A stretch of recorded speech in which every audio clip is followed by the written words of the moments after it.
Allah Teala bizi imtihan eləməyə yaradıb. Niyə imtihan eləyir? İnkişaf eləyir. Necə ki, bir bitkinin əvvəli toxum idi, toxum özü bir cansızdır.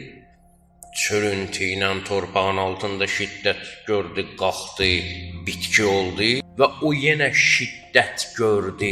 Bir heyvan onu yedi, heyvanın ətinə qanına çevrildi və o çevrildi, oldu insan, insan onu yedi, o ətinə qanına çevrildi və beləliklə inkişafa doğru gedir. Amma onu unutmayaq ki, şiddət görə-görə, imtihan görə-görə.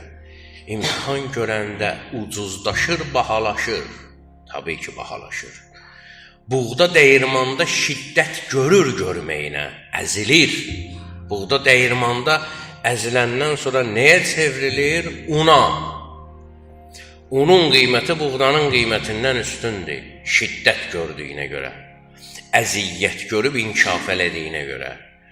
Bu azmış kimi bunu yoğururlar, qıcqırdırlar, neynirlər, neynəmirlər, salırlar bunu isti peçin içərisinə, biraz da şiddət görür, çevrilir nəyə? Çörəyə. Çörək ondan da qiymətli çıxdı.